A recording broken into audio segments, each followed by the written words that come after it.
Zixara had probed the minds of 1,000 species across the galaxy. The crystalline thoughts of the Viridians, sharp and geometric. The flowing consciousness of the aquatic Netherians, like rivers of liquid light. The hive-minded collective, where individual thoughts merged into a symphony of shared purpose. Each species had its own mental architecture, its own defenses, its own secrets. But humans? Humans were supposed to be simple. The Galactic Council's intelligence reports were clear. Homo sapiens, a young species barely 300,000 years old, with primitive technology and no natural psychic defenses. Their minds should have been as open as an airlock breach, easily readable, easily manipulated. It was why the Council had chosen Zixara for this mission. Extract the human military codes, map their defensive strategies, and prepare for the inevitable annexation of their small blue world. The human subject lay unconscious on the biotable, sedated and secured. Captain Sarah Chen of the Earth Defense Force, captured during a routine patrol near the outer colonies. Her service record indicated a decorated officer, but nothing that suggested any unusual mental capabilities. Just another human soldier.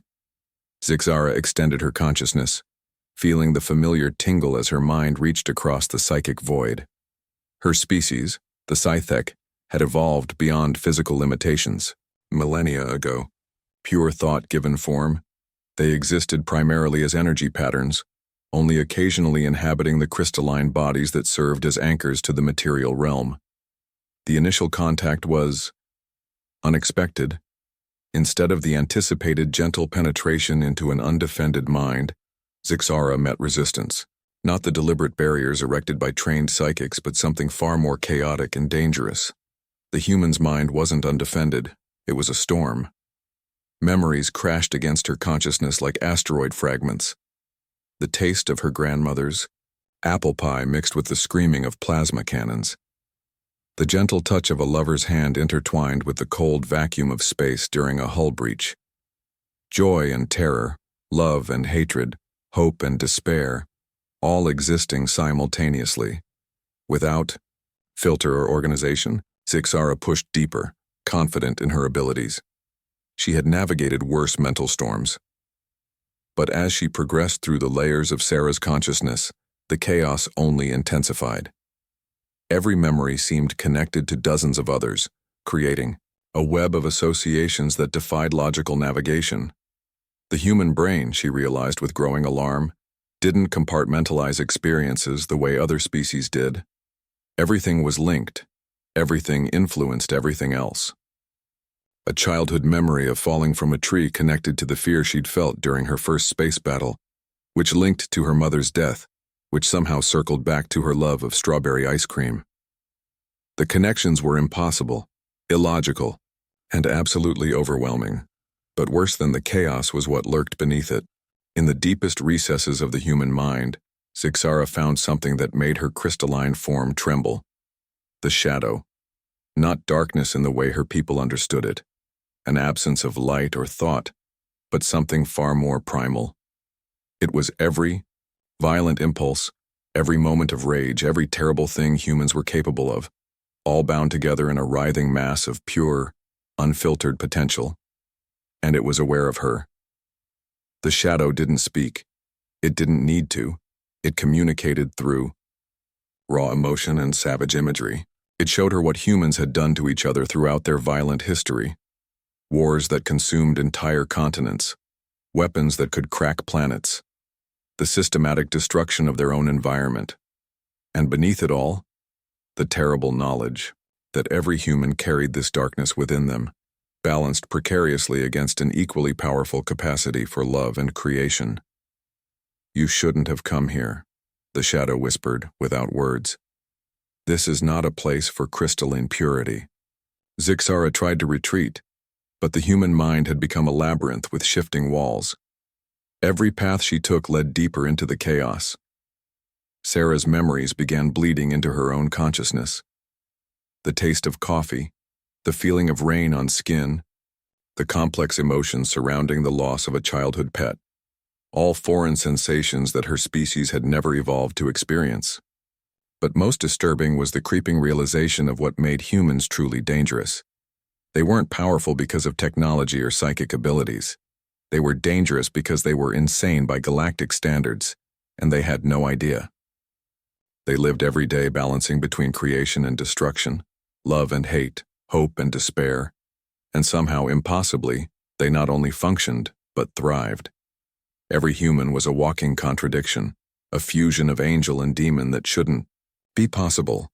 They created art of breathtaking beauty while simultaneously developing weapons of unimaginable horror. They were capable of self-sacrifice that bordered on the divine, and cruelty that plumbed the depths of evil, often within the same individual, often within the same day, and they called this normal. Zixara felt her own mental structure beginning to fracture under the strain.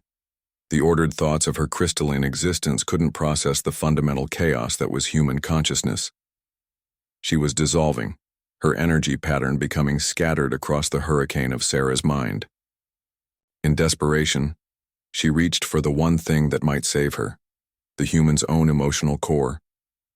If she could find the center of Sarah's being, perhaps she could navigate back to the surface. What she found there defied everything she thought she knew about consciousness, love. Not the simple pair bonding of most species, but something vast and complex. Love for family, for friends, for strangers she'd never met. Love for ideas, for her planet, for the future she might never see. And somehow even love for her enemies, the pirates she fought, the aliens who threatened her world.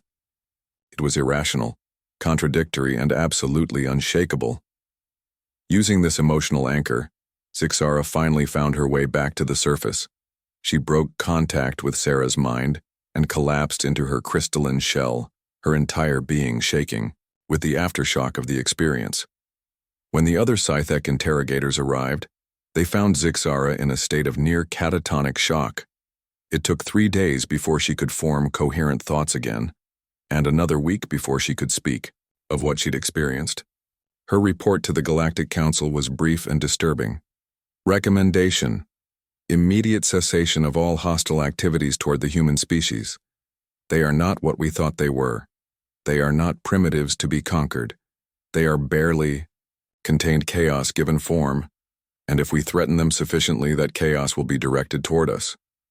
I have seen what lies in the depths of a single human mind. I do not wish to see what a billion of them might accomplish if truly motivated. The Council, of course, demanded more details. Zixara provided them, though she knew they wouldn't truly understand until they experienced it themselves. How could you explain the impossible contradiction that was human consciousness to species that had evolved logical, ordered thought patterns? Humans didn't think. They felt their way through existence, guided by instincts that were simultaneously self-destructive and species-preserving. They were magnificent and terrible, creation and entropy in perfect, impossible balance, and they had no idea how terrifying they truly were. Sarah Chen woke up 3 days later, her memories of the incident erased by standard procedure. She returned to her duties, unaware that she had single-handedly prevented a galactic war simply by being human. The universe, Zixara reflected, was far stranger and more dangerous than any of them had imagined. And the most dangerous thing in it walked on 2 legs and called itself human.